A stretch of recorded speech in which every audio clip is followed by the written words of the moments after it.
जम्बूद्वीप संबंधी भरत क्षेत्र के भारत देश में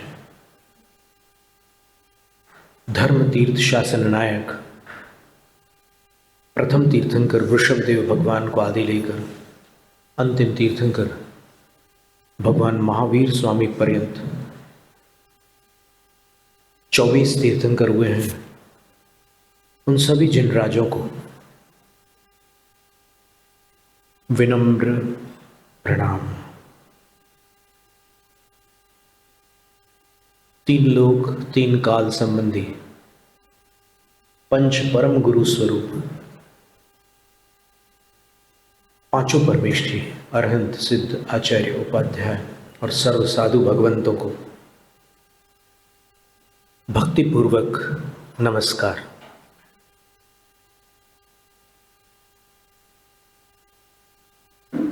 द्वादशांग स्वरूपा श्रुत देवी भगवती जनवाणी सरस्वती माता को भावपूर्ण वंदन। पूर्व शताब्दी के परम श्रद्धेय ज्ञानी ध्यानी तपस्वी चारित्र चक्रवर्ती धर्म धुरंधर आचार्य शांति सागर मुनिराज को बारंबार नमन। दीक्षा शिक्षा गुरु आचार्य विद्यासागर महाराज को नमोस्तु। परम पूज्य ध्यान सागर महाराज की जय।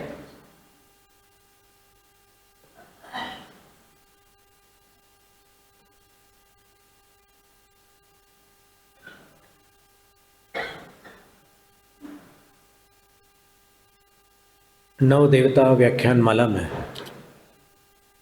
साधु परमेष्ठी के विषय में यहाँ पर स्वाध्याय चल रहा था।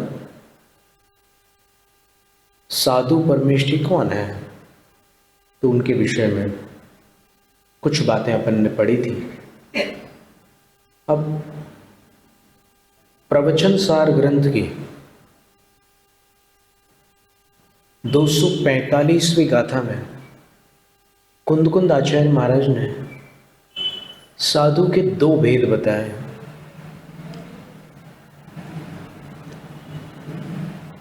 समणा सुदुवजुत्ता सुहोवजुत्ता वहोन्ति समयम्मि तेषु विशुद्धुवजुत्ता निरासवा सासवा शेषा। आपसे यदि प्रश्न पूछा जाए कि जैन साधु सराग होते हैं अथवा वीतराग, तो आप क्या उत्तर देंगे?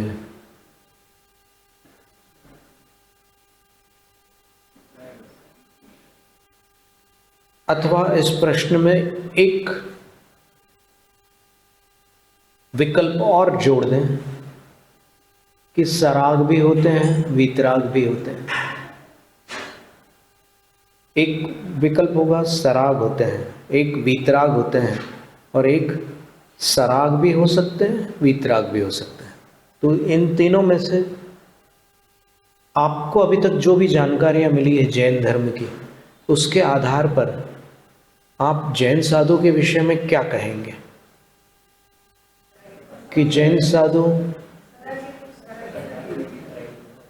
दोनों हो सकते हैं? सरागी होते हैं, वीतराग नहीं, बाद में वीतराग, मतलब दोनों होते हैं। और इस गाथा में स्वयं कुंदकुंद आचार्य उत्तर दे रहे हैं। समयम्मि अर्थात जैन शास्त्रों में समणा जो श्रमण है, जो निर्ग्रंथ है, जो जैन साधु हैं, वो शुद्धोपजुत्ता सुहोपजुत्ता व होन्ति, शुद्धोपयोगी और शुभोपयोगी भी हो सकते हैं। एकदम स्पष्ट उत्तर है।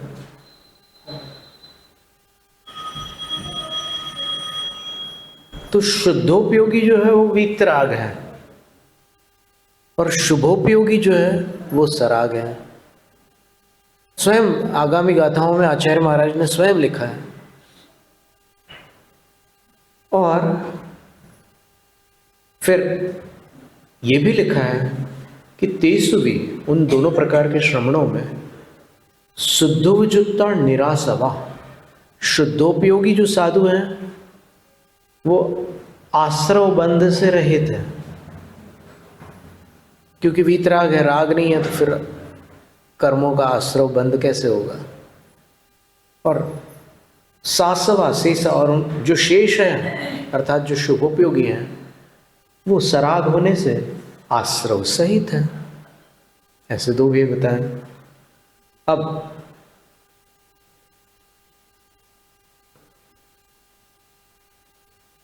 देखो, शुद्धोपयोगी का वर्णन पहले है और टीकाकार अमृतचंद्र आचार्य महाराज ने लिखा भी है कि शुभोपयोगियों की गिनती साधुओं में सर्वप्रथम नहीं की जाती, बाद में की जाती है। पहले नंबर पर आते हैं शुद्धोपयोगी, क्योंकि वो गुणों में ज्येष्ठ है, श्रेष्ठ है, वो निर्विकल्प है, वो निवृत्ति में है, अर्थात 3 गुप्तियों से गुप्त है, तो उनका स्थान ऊंचा है। जैन साधुओं में शुद्धोपयोगियों का स्थान पहला है और शुभोपयोगियों का स्थान उनके पीछे है। वहां पर लिखा अन्वा चिनोति, हमने एक बार बीच में इस शब्द का प्रयोग किया था, अन्वा चयन, यानी उनकी गिनती पीछे है। साधुओं में प्रथम श्रेणी में जो आने वाले साधु हैं वो शुद्धोपयोगी साधु हैं, और फिर दूसरी श्रेणी वाले जो हैं वो शुभोपयोगी हैं। तो अब ये स्पष्ट है कि शुद्धोपयोगी निर्विकल्प है और शुभोपयोगी सविकल्प है। अब शुद्धोपयोगी कौन है, तो उसको अपन 2 प्रकार से समझते हैं, और फिर एक कथा भी हम आपको सुनाएंगे कि वो कौन है शुद्धोपयोगी। तो सबसे पहले शुद्धोपयोगी का स्वरूप प्रवचन सार की 14वीं गाथा में आता है, और उसके बाद शुद्धोपयोगी का लक्षण 241वीं गाथा में आता है। स्वरूप और लक्षण में अंतर क्या है?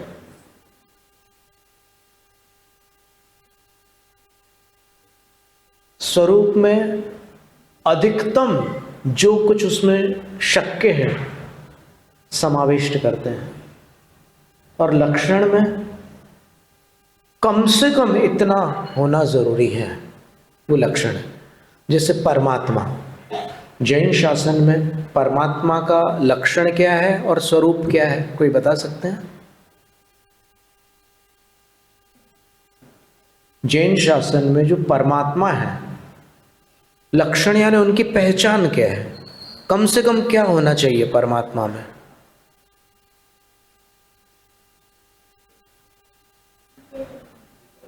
वीतरागता, बहुत सुंदर बात है। परमात्मा वीतराग होंगे, ये पक्की बात है। रागी परमात्मा नहीं होते जैन शासन में। और दूसरी विशेषता सर्वज्ञ, परमात्मा वीतराग और सर्वज्ञ अवश्य होंगे, इससे कम नहीं। और अगर अधिक करके देखें तो परमात्मा हितोपदेशी भी होते, 46 गुण वाले होते परमात्मा, वो विस्तार करने से ये सारी बातें आती है। इसी प्रकार यहां पर शुद्धोपयोगी का स्वरूप पहले बताया, लक्षण तीसरे अधिकार में बताया। स्वरूप सम्यक ज्ञानाधिकार में बताया और लक्षण सम्यक चारित्राधिकार में बताया। कम से कम क्या होना आवश्यक है शुद्धोपयोगी में, और शुद्धोपयोगी में अधिकतम क्या क्या हो सकता है? तो 14वीं गाथा में स्वरूप बताते हुए आचार्य लिखते हैं, सुविदित पयथ सुत्तो संजम तब संजुदो विगद रागो समणो समसुह दुखो भणिदो शुद्धो वो गोती। ये 5 विशेषता अनिवार्य है। स्वरूप में जाएंगे तो ये 5 विशेषताएं मिलेंगी आपको। लक्षण में जाएंगे तो और कुछ बताएंगे आपको।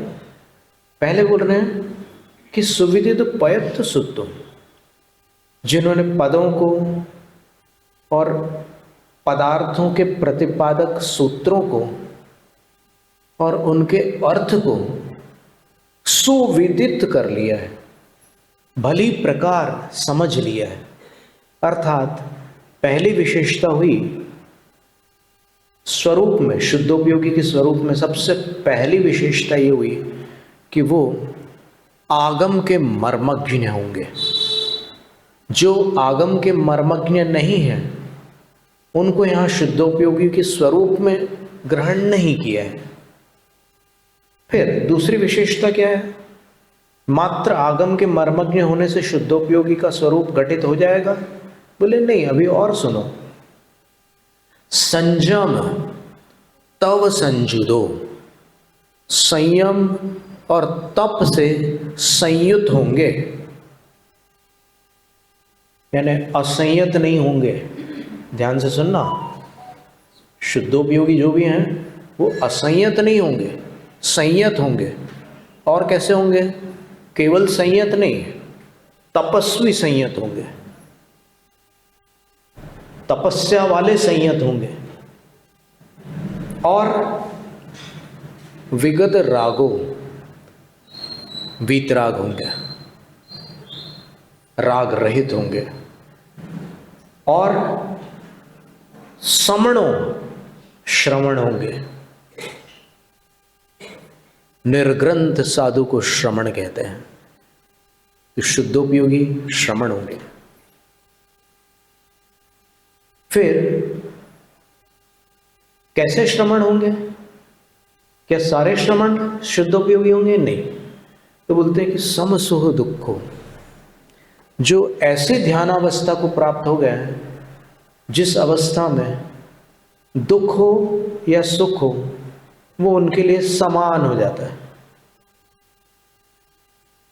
क्योंकि वो बाह्य दुख और सुख के प्रति जड़ हो जाते हैं और अंतरंग आनंद के प्रति वो चेतन रहते हैं। क्या अलौकिक स्वरूप है उनका।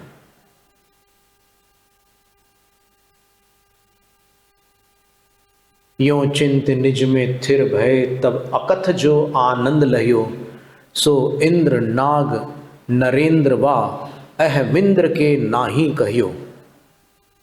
वो उस आनंद को प्राप्त होते हैं शुद्धोपयोगी मुनि जो इंद्र, नागेंद्र, नरेंद्र और अहमिंद्र चारों को प्राप्त नहीं है। वो आनंद उन मुनिराज को प्राप्त है। कब? बोले कि उपसर्ग हो या न हो, जब तक शुद्धोपयोग में है तब तक वो आनंद में रहेंगे।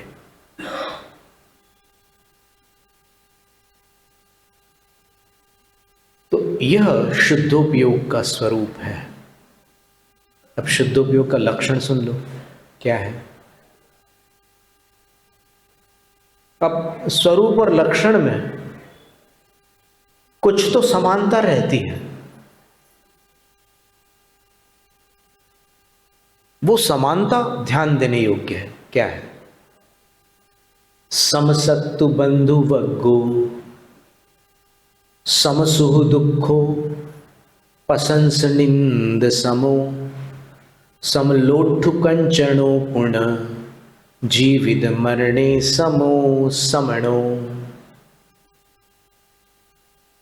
दो शब्द जो वहां थे वो यहां है। समसुह दुखो समणो,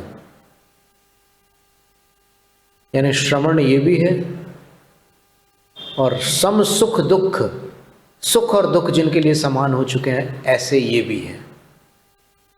तो इसमें प्रधानता क्या है लक्षण में? तो बोलते हैं कि लक्षण में केवल समता की प्रधानता है। इसको परम सामायिक भी कहते हैं, शुद्धोपयोग को। परम सामायिक, एक सामान्य सामायिक होती है, गृहस्थ का शिक्षाव्रत होता है सामायिक, फिर गृहस्थ की प्रतिमा होती है सामायिक, फिर साधु के षट आवश्यक में भी एक सामायिक नाम का आवश्यक होता है, और ये शुद्धोपयोग में भी परम सामायिक होती है। ये परम सामायिक बहुत ऊंची सामायिक है, ये नीचे वाली सामायिक से और ऊपर की अवस्था है। इसको तृतीय अवस्था कहा समय पहाड़ ग्रंथ में।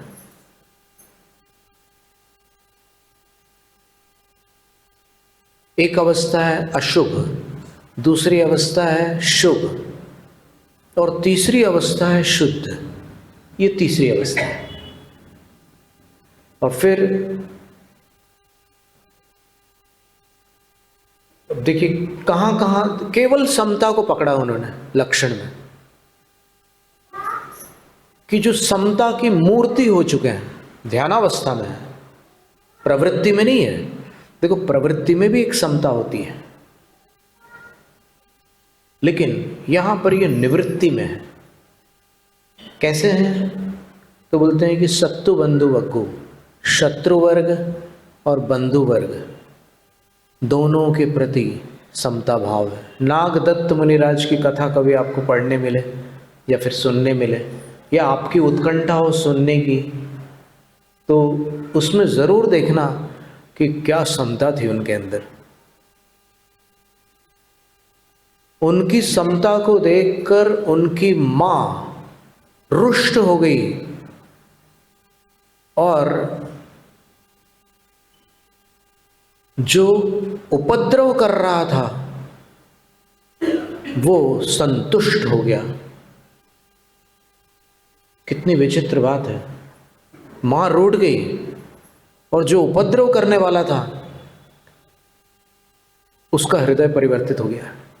बहुत सुंदर कथा है, कभी देखते हैं अपन। नागदत्त मुनिराज की कथा है। आज हम एक और मुनि की कथा सुनाना चाह रहे थे, समता की एक अनमोल कथा है। तो अभी अपन देखते हैं कि वो किस किस में समता रखते हैं। शत्रु और बंधु वर्ग में समता रखते हैं, और सुख दुख में समता रखते हैं, और प्रशंसा और निंदा में समता रखते हैं। ये बहुत कठिन काम है। देखो सुख और दुख इंद्रिय विषय है, लेकिन प्रशंसा और निंदा मन का विषय है। तो वो समता केवल इंद्रिय जगत तक सीमित नहीं है, वो अंतर मन तक जा चुकी है। यानी उनकी पूरी आत्मा समता स्वरूप हो गई है। प्रशंसा और निंदा में समान रहते हैं। क्या तत्व दृष्टि होगी उनकी, कि वो यही समझते हैं कि शब्द मात्र है, पुद्गल की पर्याय है, नश्वर है,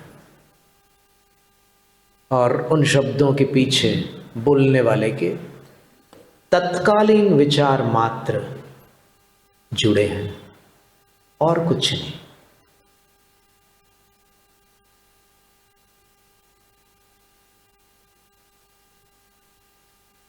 तो ये प्रशंसा पुरस्कार नहीं है, और निंदा मेरी पहचान नहीं है। ये सामने वाले के विचार मात्र है। तो मुझे कोई फर्क नहीं पड़ता, कोई प्रशंसा करे उसका मुंह उसका मन, कोई निंदा करे उसका मुंह उसका मन। समता। तो कुछ प्रवृत्ति में भी इसका अभ्यास करना होता है, फिर निवृत्ति में जाकर के कुछ भी असर नहीं पड़ता उनको। और सम लोट्टू कंचनोपुण, उनको अगर मान लो वो मुनिराज सुनार रहे हो किसी समय, सुनार यानी सराफ, वो कारीगर नहीं, मालिक।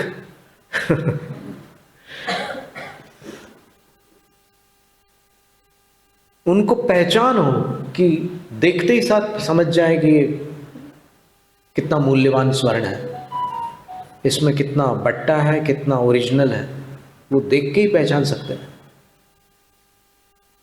और लोट्ठू का अर्थ होता है मिट्टी का ढेला। बारिश गिरती फिर बाद में जमीन जब सूखती है तो फिर ऐसे मिट्टी के खंड बन जाते हैं।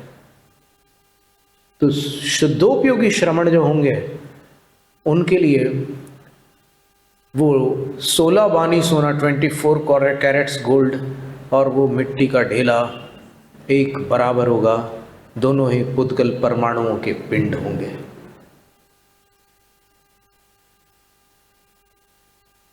और अंत में कह रहे हैं कि जीवित मरणे समो, जीवन और मृत्यु भी जिनके लिए समान हो जाती है वो शुद्धोपयोगी होते हैं। कितनी बड़ी बात है। जब राजा श्रेणिक कुसंगति में पड़कर शिकारी बन गया और शिकार करने के लिए वन में गया तो किसी जैन साधु को खड़े हुए देखा वहां पर, लेकिन न तो प्रणाम किया न कोई विनय की, आगे बढ़ गया। और फिर जब शिकार नहीं मिला उस दिन, उसके साथ शिकारी कुत्ते थे लेकिन उस दिन एक भी शिकार नहीं मिला, तो लौट करके फिर अपने किसी सामंत से पूछते हैं जो राजा के साथ चलते हैं, सामंत कहलाते, खास लोग होते हैं वो, उनसे पूछते हैं कि आज शिकार हाथ नहीं लगा, ये कौन है? बोले लगता है इसको देखकर अपशकुन हुआ है। तब फिर एक सामंत कहते हैं कि ये रानी के गुरु हैं।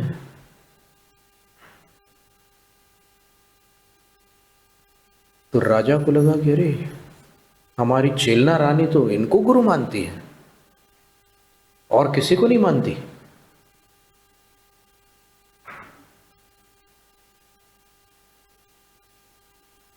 चलो हम प्रतिशोध लेते हैं। वो हमारे गुरु को भी गुरु नहीं मानती, वो अपने गुरु को ही गुरु मानती है, तो हम प्रतिशोध लेंगे। और राजा ने अपने शिकारी कुत्तों को सांकेतिक कोई ध्वनि होती है उससे आक्रमण करने का संकेत दे दिया। वो 500 शिकारी कुत्ते थे, संकेत पाते ही वो मुनिराज की ओर झपटे। और वो इतने खतरनाक होते हैं, हाउंड्स बोले जाते हैं, वो इंग्लिश भाषा में उनको हाउंड्स बोलते हैं। वुल्फ हाउंड, ग्रे हाउंड, ये हाउंड कुत्ते होते हैं। इनकी शरीर में चर्बी नहीं जमती है, कमर एकदम पतली होती है और दौड़ने में कोई इनकी बराबरी नहीं कर सकता। गंध लेने में भी तेज होते हैं, ध्वनि पकड़ने में भी तेज होते हैं और शिकार करने में विशेष निष्णात होते हैं। तो राजा का संकेत पाकर वो उन मुनिराज को नष्ट करने के लिए दौड़ पड़े, लेकिन पता नहीं क्या था, वो मुनिराज शुद्धोपयोग में अवस्थित थे। तो 3 गुप्तियों से गुप्त, ध्यानस्थ, समता भावी, जीवन मरण में भी समता धारण करने वाले उन मुनिराज के निकट आते ही वो सारे कुत्ते पूंछ हिलाने लग गए। जो पहले गुर्रा रहे थे और आक्रमण की अवस्था में थे, वो शांत होकर पूंछ हिलाते हुए उन मुनिराज को घेर कर बैठ जाते हैं। उनको एक विचित्र सी शांति का अनुभव होता है। सुना है कि देवों को भी ऐसे मुनियों के निकट अच्छा लगता है।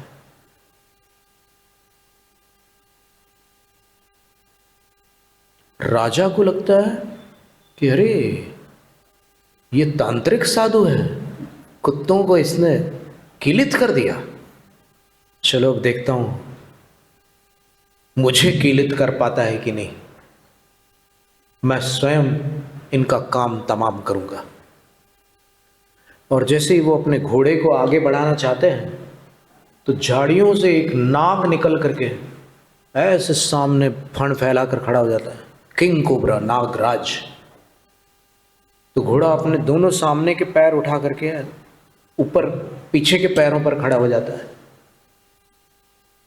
और हिनहिनाता है, हिंसने की आवाज निकालता है। तब राजा घोड़े को शांत करता है और तत्काल अपने तरकश से एक बाण निकालकर धनुष की प्रत्यंचा खींचकर उस नाग पर चला देता है। बाण निशाने पर लगता है, सर्प का मरण हो जाता है। राजा नीचे उतरता है, उस बाण को ऐसे पकड़ करके उठाता है तो सांप साथ में रहता है उसके, और सीधे मुनिराज के पास जाता है और दुनिया भर के अपशब्द बोलता है और अंततः इतने समय तक क्रोध को स्थिर रखना सरल नहीं होता। राजा के पास संगनन था, वज्र वृषभ नाराज संगनन था। तो वो उस सांप को बाण से अलग करता है और वो सांप मुनि के गले में डाल देता है, यशोधर मुनि के।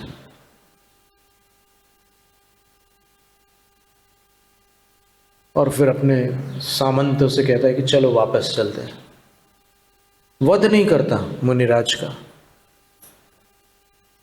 और संयोग ऐसा था कि उस समय श्रेणिक राजा लगभग 80 वर्ष के हुए थे।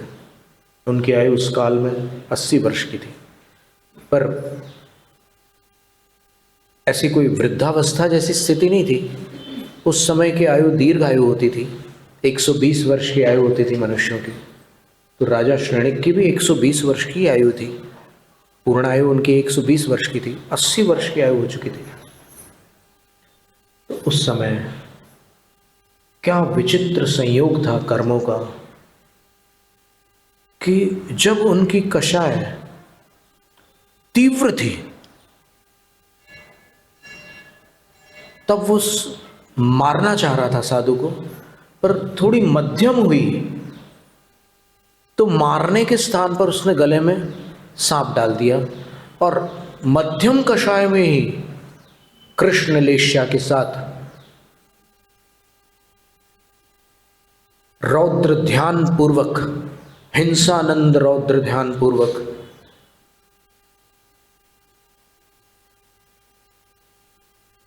राजा ने सप्तम पृथ्वी संबंधी 33 सागर के उत्कृष्ट नरकायु का बंध बांध लिया।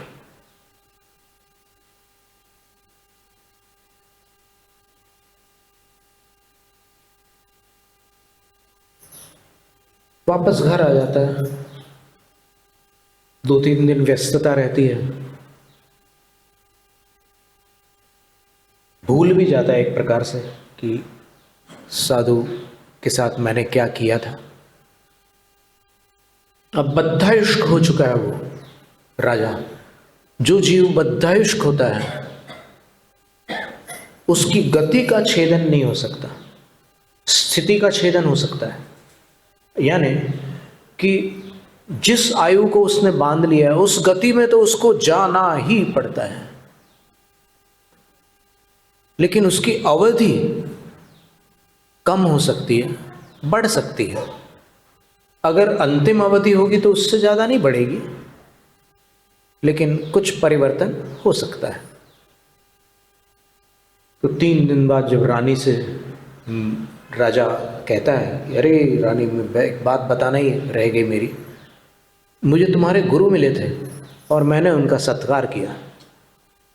तो रानी को बड़ा आश्चर्य हुआ कि अरे मेरे गुरु का इन्होंने कैसे सत्कार किया, ये तो जैन धर्म को मानते ही नहीं है। फिर रानी पूछती कि अच्छा कैसा सत्कार किया? बोले उनके गले में मैंने माला पहनाई। माला? कैसी माला? बोले नाग की माला पहनाई, एक मरा हुआ नाग था, मैंने उनके गले में पहना दिया। इन वचनों को सुनकर रानी के पांव तले धरती खिसक जाती है और पूरा शरीर ऐसा हो जाता है जैसे रक्त संचार रुक गया हो, धड़कनें थम गई हो, सांस लेना कठिन हो गया हो। ऐसी अवस्था हो जाती है रानी की कि अरे मेरा जन्म होते ही मेरी मृत्यु हो जाती तो अच्छा होता, कम से कम मेरा विवाह ऐसे पति से तो नहीं होता जो गुरु का शत्रु है। राजा एकदम अचंभित हो जाता। राजा के लिए तो बहुत साधारण घटना थी। बोले कि अरे तुम इतनी सी बात पर इतनी आकुल व्याकुल हो रही हो, क्या हो गया तुमको? वो तो सांप कब का अलग करके माल खाने चला गया होगा। तुम्हारे गुरुओं को तो बहुत माल खाने मिलता है।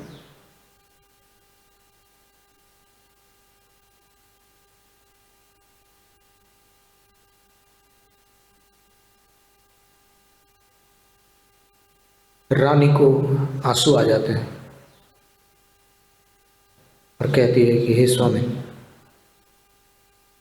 आप मेरे गुरु को नहीं पहचानते इसलिए ऐसे शब्द बोल रहे हैं।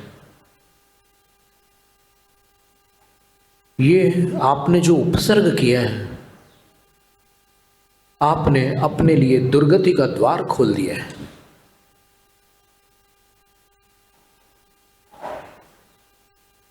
और मैं विश्वासपूर्वक कहती हूं कि यदि वो मेरे गुरु होंगे, अभी भी यथावत होंगे। जिस अवस्था में आप उनको छोड़ आए हो वो वैसे के वैसे ही होंगे। तो राजा बोलता है कि मुझे विश्वास नहीं होता, मैं अब भी देखना चाहता हूं कि वो वैसे के वैसे हैं या नहीं है। तो रानी बोलती है कि ठीक है, मैं भी चलती हूं। और रानी थोड़ी देर लगती है आने में, गर्म पानी साथ में लेती है, चंदन साथ में लेती है, और भी जो भी आवश्यक वस्तुएं थी वो साथ में लेकर के जाती है।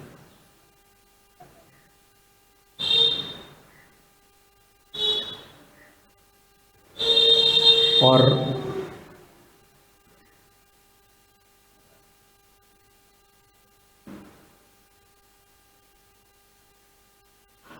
जब वहां पहुंचते हैं तो कुछ कुछ चांदनी थी, तो चांदनी में वो आकृति दिख रही थी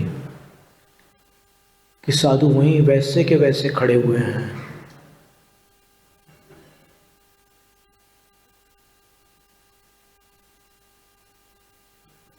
श्रेणिक चरित्र के 9वें अधिकार में यशोधर मुनिराज के उपसर्ग निवारण का प्रसंग है। मगधाधिराज श्रेणिक की महारानी चेलिनी ने जो उपसर्ग निवारण किया है, शुभचंद्र आचार्य महाराज ने उसका चित्रण करते हुए संस्कृत श्लोक लिखे हैं। जैसे ही चेलना रानी ने देखा कि मुनिराज ऐसे खड़े हुए हैं, तो उन्होंने सबसे पहले वेग से वहां जाकर त्रिपरीत्य प्रणम्याशु चेलिनी भक्तिरंजिता ससंवेगादि संव्यक्त्वा वृषाभरण भूषिता उत्क्षिप्य स्वभुजाभ्याञ्च मुनेः कंठाद्भुजंगमं खंडपुंज विधानेन दूरी चक्रे पिपीलिकाः प्रक्षाल्य मुनिसद्गात्रं निर्मलं कोष्णवारिणा सुश्रीखंडैर्विलिप्याशु तत्तापहतये सिका। भक्ति से रंजित संवेग है आदि में जिनके, ऐसे प्रशम, आस्तिक्य और अनुकंपा गुणों से संपन्न चेलना रानी के पास सम्यक दर्शन के ये चारों गुण थे, प्रशम, संवेग, अनुकंपा और आस्तिक्य। तो ऐसे सम्यक्त्व से संयुक्त और धर्म रूपी आभूषण से भूषित रानी चेलना ने सर्वप्रथम आशु वेग से 3 प्रदक्षिणा लगाई। उन मुनिराज की सबसे पहले 3 प्रदक्षिणा लगाई, फिर उनको प्रणाम किया और प्रणाम करके तत्काल अपने दोनों हाथों से मुनि के कंठ से सर्प को अलग करके फेंक दिया। फिर वो जो सामग्री साथ लेकर के आई थी उसमें से जो खांड की डिब्बी थी उसमें से खांड निकालकर उसके ऐसे पुंज बनाए, मुनि को घेर करके ऐसे खांड जो होती है उसके पुंज बनाए और मरे हुए सांप पर जो चींटियां आ गई थी और उन चींटियों ने मुनि महाराज को भी कई जगह से घायल कर दिया था और कुछ चींटियां तो उनकी त्वचा के अंदर तक चली गई थी और मुनि का पूरा शरीर उनके काटने से सूज गया था। उन चींटियों को उसने, रानी चेलना ने दूर किया। फिर मुनि के उत्तम और निर्विकार शरीर को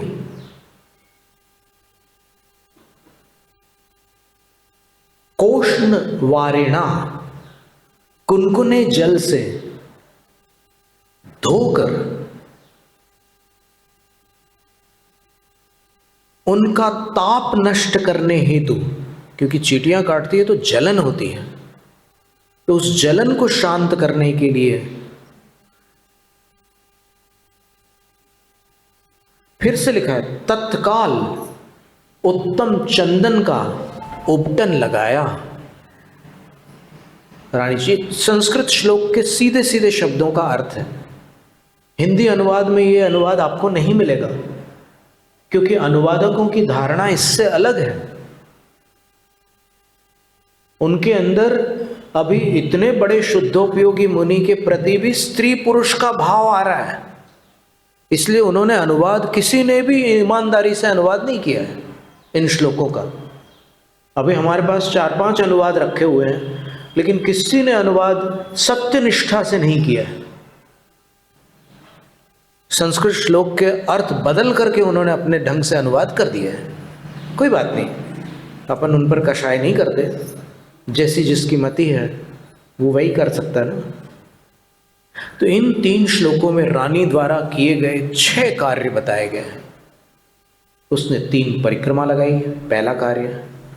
उसने गुरु को प्रणाम किया, दूसरा कार्य।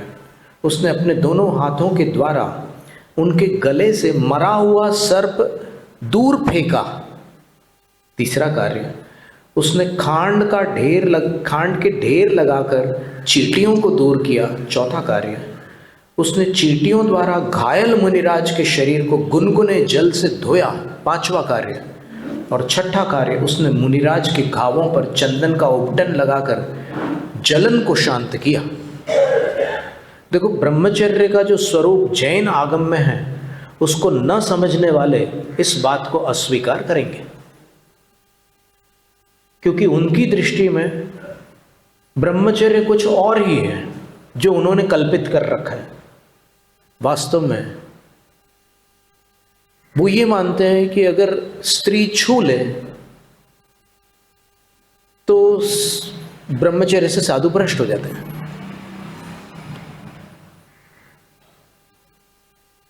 वो ये मानते हैं कि स्त्री की छुई हुई वस्तु को अगर साधु छू ले तो ब्रह्मचर्य से भ्रष्ट हो जाता है। लेकिन उन भले मानुषों को यह पता नहीं है कि इस वातावरण में स्त्रियों द्वारा छोड़ी हुई श्वास भी है, और वो श्वास सब ले रहे हैं। उनको लेने पर साधु भ्रष्ट होते हैं, ये उनकी बुद्धि का विषय ही नहीं है। तो उनको ब्रह्मचर्य के विषय में एक बार शास्त्रों का पुनर्निरीक्षण करना होगा, क्योंकि ये श्रेणिक चरित्र में जो कथन आया है, इसके अतिरिक्त उत्तर पुराण, पद्म पुराण, मोक्षपाहुड़ टीका, सिरिवाल चरियु, महापुराण और तत्वार्थ वार्तिक आदि अनेक ग्रंथों में चरण स्पर्श का उल्लेख मिलता है।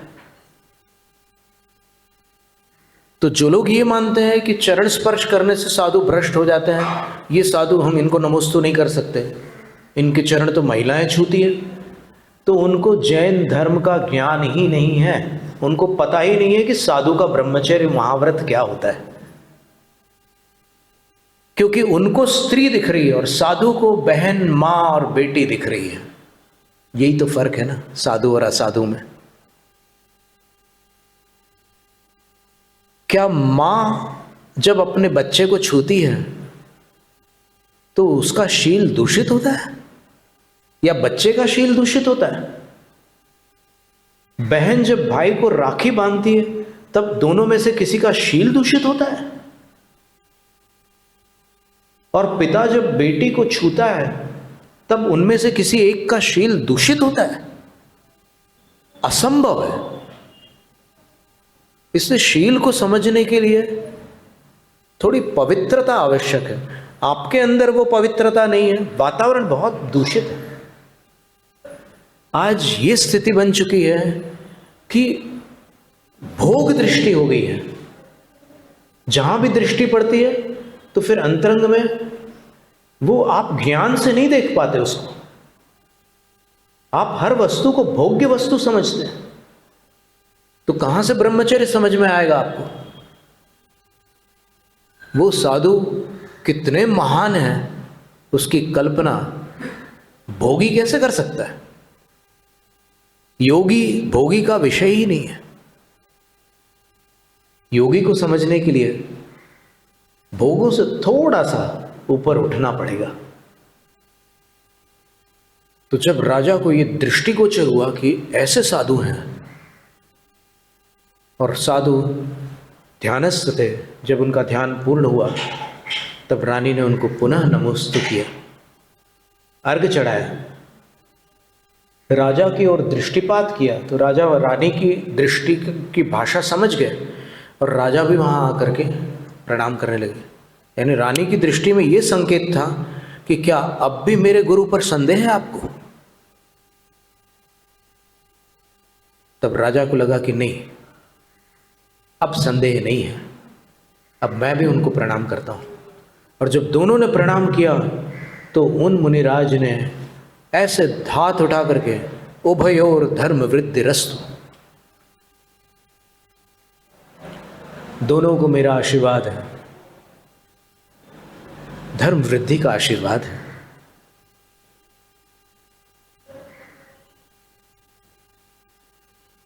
राजा को अपने कानों पर विश्वास नहीं हुआ और राजा ने मन में विचार किया कि रानी को आशीर्वाद देना तो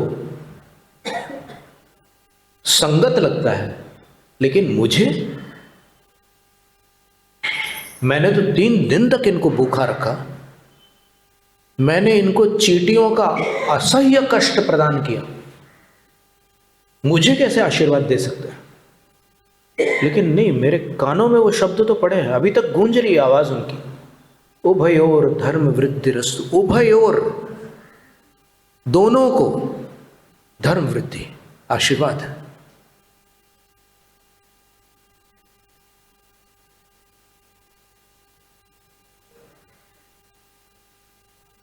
राजा मन में विचार करता है कि ये तो कल्पना से भी अधिक महान व्यक्तित्व है, और ऐसे महात्मा पर मैंने उपसर्ग किया।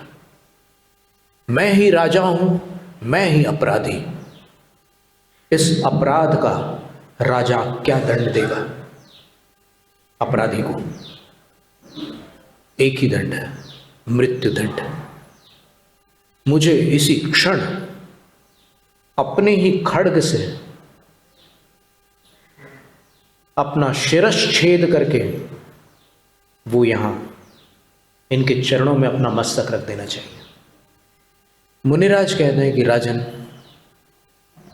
दूसरे प्रायश्चित हैं, मृत्यु का विचार मत करो। राजा अचंभित होकर रानी की ओर देखता है कि इनको कैसे पता कि मैं क्या विचार कर रहा हूं।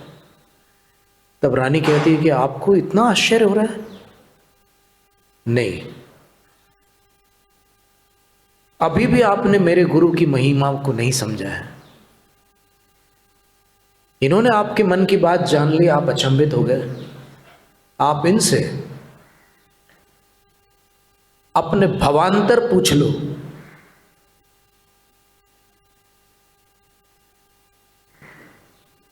ये बता देंगे। तब राजा अपने पिछले जन्मों के बारे में पूछता है, तो मुनिराज सब कुछ बता देते हैं। राजा उनका भक्त बन जाता है।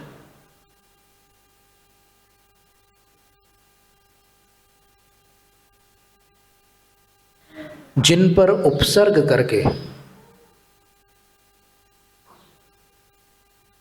33 सागर की नरकायों का बंध राजा ने बांधा था, अब उनकी भक्ति करके उसके जीवन में परिवर्तन का प्रवेश हो गया। शुभचंद्र आचार्य महाराज ने लिखा है कि उन्होंने जो आशीर्वाद दिया था, आगे राजा ने जो भी किया हो, वो आशीर्वाद इतना सशक्त था कि ये कहा जा सकता है कि उस आशीर्वाद ने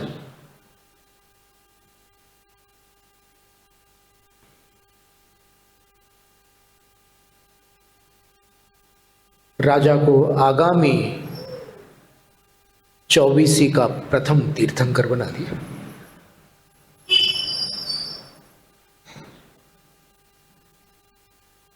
इस कथा को सुनाते समय हम भावुक हो जाते हैं।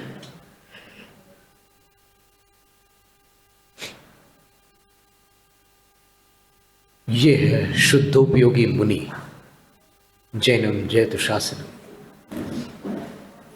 शास्त्र पठन में मेरे द्वारा यदि जो कहीं कहीं प्रमाद से कुछ अर्थ वाक्य पद मात्रा छूट गई, सरस्वती मेरी उस त्रुटि को कृपया क्षमा करें और मुझे कैवल्य धाम में मां विलंब धरे।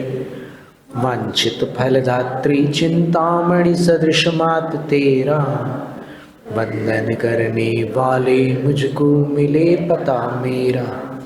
बोधि समाधि विशुद्ध भावना आत्म सिद्धि मुझको मिले और मैं पा जाऊं मां मोक्ष महासुख को।